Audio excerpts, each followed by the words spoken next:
Amén y amén. Gloria a Dios. El tema de esta noche es, hermano, ¿quién conoce la doctrina de Dios? ¿Quién conoce la doctrina de Dios?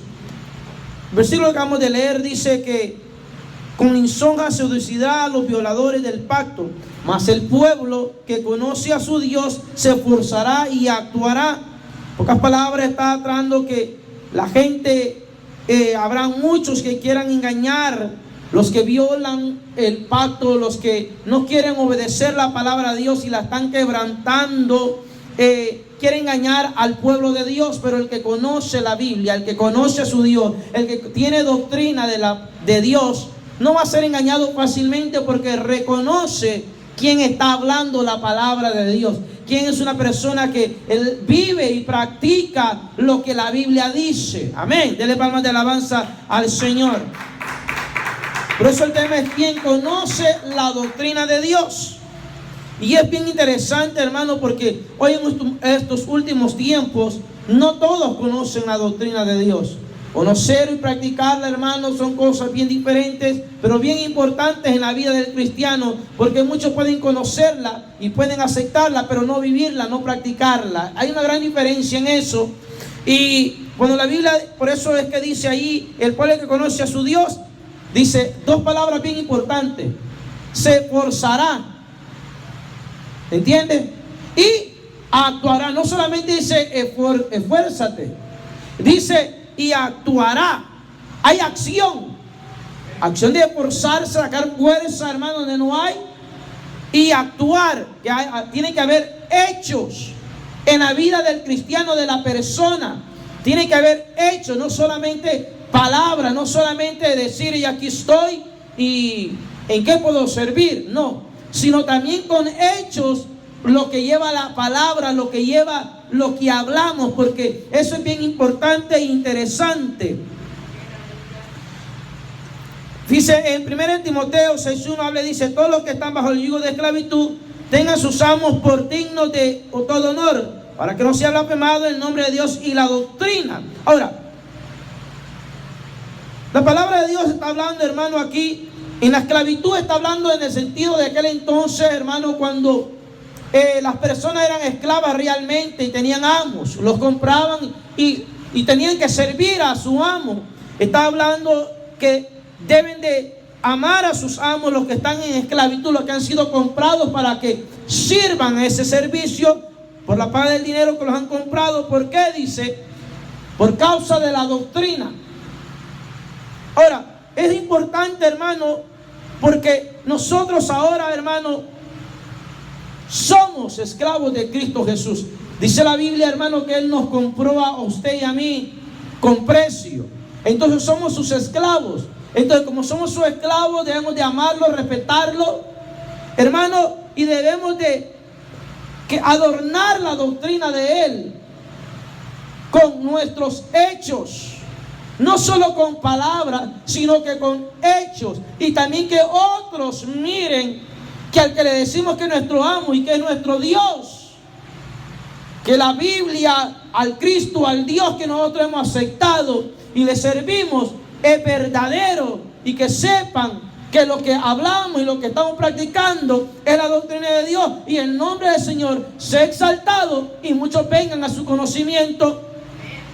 Porque el problema que tenemos hoy en tiempo de que la gente no puede creer y no quiere creer al Evangelio, es por muchas personas que dicen ser cristianos, pero no están viviendo la vida evangélica, no están viviendo según la doctrina de Dios. Y ese es un problema grave dentro del pueblo del Señor. Y entonces el nombre de Dios está siendo blasfemado por cuanto, hermano, la gente está evitando el nombre de Dios, está evitando servirle a Dios, está evadiendo creerle a Dios por causa de aquellos que se llaman cristianos hoy en día. Qué triste es eso, porque el cristiano, hermano, en su vida lleva el nombre de Dios y debemos de glorificar el nombre de Dios. Y cuando nosotros, hermano, no honramos a Dios, no respetamos a Dios, no amamos a Dios, es cuando no le damos importancia a la doctrina de Dios, a la palabra de Dios que se nos ha sido impartida y enseñada y también leída por nosotros mismos. Cuando nosotros, hermanos, no la practicamos y no nos esforzamos y no damos hechos, nosotros estamos blasfemando el nombre de Dios, nosotros estamos pisoteando el nombre de Dios, nosotros estamos faltando el respeto al nombre de Dios, nosotros no tenemos temor de Dios. Escuche bien, hermano, porque ese versículo habla y dice: mas mi pueblo que conoce a su Dios se esforzará y actuará. Dos palabras importantes. No, Dios no solo dice esfuérzate, Dios dice actúa también. Esfuérzate y actuará, dice aquellos que conocen a Dios. Usted conoce que debe servirle a Dios. Usted conoce y sabe que usted le debe la vida a Dios. Usted sabe que le dio la vida eterna.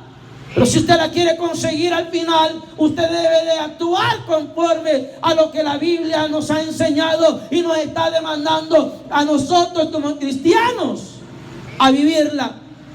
Mire, hermano, a la iglesia se le ha olvidado hoy en día de que, hermano, la Biblia nos dice que sin santidad nadie verá al Señor.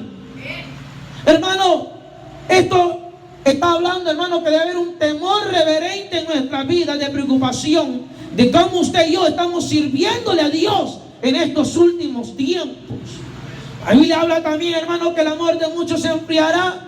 Nos comenzamos a descuidar de las cosas que Dios nos ha dado, de las cosas que Dios tiene para nosotros. Y lo más importante sobre todo es que nos estamos descuidando de la vida eterna también nosotros mismos. Hermano, por eso la Biblia dice que, hermano, el que conoce a Dios se esforzará y actuará. Muchos quieren llamarse cristianos, pero, hermano, el llamarse cristiano no te va a dar la salvación. Lo que te da la salvación es vivir, dice la Biblia, en la santidad de Dios, en la práctica de Dios, teniendo temor de Dios, porque al principio la sabiduría es el temor de Dios en el corazón del hombre. Cuando el hombre y la mujer pierden el temor de Dios, hermano, no le pueden dar interés a las cosas de Dios aunque quisieran, porque ya no lo pueden, porque han perdido el temor de Dios. Cuando tú le pierdes el temor a Dios, las cosas de Dios no vienen a tomar tanto importancia en la vida de la vida del cristiano. Cuando un cristiano está bajo espiritual, hermano, ya no quiere esforzarse. Cuando el cristiano, hermano, ya tiene agobio o tiene intereses fuera del Señor, hermano, y que son más importantes, comienza a perder interés a lo que Dios le ha dado y lo que Dios tiene para su vida más adelante. El temor de Dios nos hace buscar y ser responsables con la obra de Dios y con Dios mismo y con nuestros prójimos alrededor de nosotros, como nosotros estamos viviendo un evangelio o el evangelio de Dios.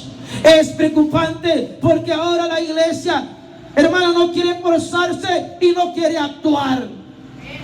El problema grande va a ser, hermano, que muchos dentro de la iglesia cristiana, evangélica, pentecostés, como se quieran llamar hoy en día, si no dan los requerimientos que el Cristo de la gloria ha dejado en su palabra, nadie será arrebatado. Y los que mueran supuestamente en Cristo, pero no llevaron una vida agradable a Dios y en santidad, y no se arrepintieron, no irán al cielo. Qué triste es a veces ver, hermano, yo digo triste, ya van a entender por qué, cuando hay velorios dentro de la iglesia cristiana. Porque aquel cristiano, hermano, que murió, se le vela y comienza a decir cosas bonitas: gran siervo, gran hermano y gran impío quizás que fue. Y el pastor y el ministro, el que está ahí, tiene que decirle palabras halagables para que la gente no se siente y los parientes no se sientan heridos. Pero a mí me va a perdonar. Yo por eso, hermano, cuando me invitan fuera de otra parte, yo ni prefiero ni que me den tiempo, porque